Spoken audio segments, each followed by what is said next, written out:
Well, it's the other big political battle that's playing out ahead of the next general election. What is a freebie and what is a welfare scheme? The Prime Minister certainly made it a big political battle by attacking parties like the Aam Aadmi Party for their, what he calls their freebies. They've hit back saying you can't measure welfare schemes for people only in terms of freebies. Now, the issue is in court as well, in the Supreme Court no less. And today, the centre told the Supreme Court, we're not opposed to socialism, but if social welfare means distributing everything for free, then that's an immature understanding of the term social welfare. However, the Supreme Court asked that some say political parties cannot be prevented from making promises to voters. What is it that defines what is a freebie? Is universal healthcare and access to drinking water? Can these be treated as freebies? Well, interestingly, the DMK has also become a party to this case that's going on in the Supreme Court, along with the Aam Aadmi Party, and the Tamil Nadu Finance Minister, Mr. P. Thiagarajan, joins us now for more on that. Mr. Thiagarajan, tell us more about what your petition says and what it argues. I'm sorry, I haven't seen the petition. I'm actually in Madurai. But I don't think this is a new position for us. When the 15th Finance Commission's terms of reference were set, you may remember that it was advised to the Finance Commission by the then Finance Ministry under Mr. Jaitley that they should disincentivize populist schemes. And we asked then, who decides what is populist? Tamil Nadu started giving free food to children in schools in 1921 under the Madras Presidency, continued in Madras State, continued in Tamil Nadu State.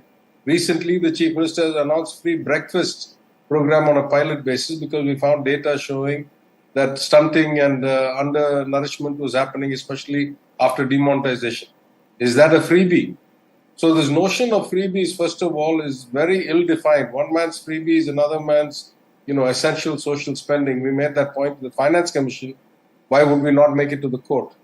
And secondly, but if I could interrupt, in Tamil Nadu, for instance, there is a tradition of giving, for instance, even free color televisions. Isn't there a difference between giving free color TVs to people and, say, giving them access to clean drinking water or free ration, or like the Amma canteens that you had, for example, or like. Whatever that distinction is, not clear to me that the Supreme Court or TV anchors or the Finance Commission is the right authority under the Constitution to make that distinction.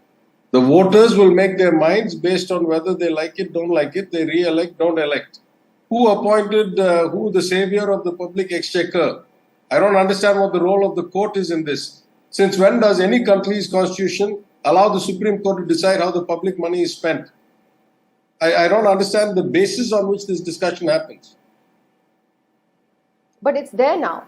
And what would you say to the Prime Minister's criticism that these are, there's a difference between welfare schemes and what is I'm giving you the example of color TVs. How is that? Well, let me give you an example. The Prime Minister's own largest part, the state in the country, the UP government run by a BJP fellow member of the same party, announced free bus rides recently.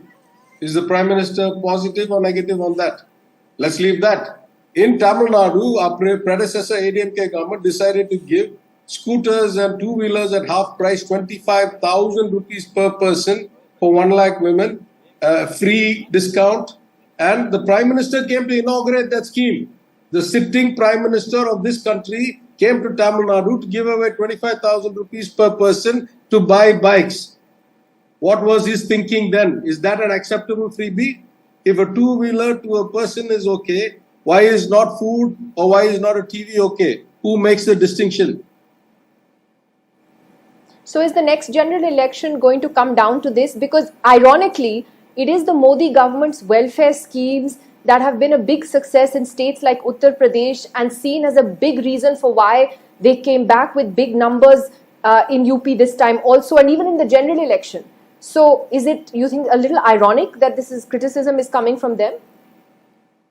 I've already said somewhere else, I find it farcical. It's beyond ironic, it's farcical. That this one rule for me, another rule for you, logic that is applied in Delhi, in the union government, has been taken to extremes, right? On what basis they give away, nobody is to question whether they give, because they're all knowing, all descendants directly from the hand of God. And then if anybody else gives, no, it's a bad freebie. This is just illogical, it's farcical, no intellectual person will engage in this debate because it's a meaningless debate. All right, as you said, let the voters decide. Thank you very much, Mr. Tyagarajan, for joining us.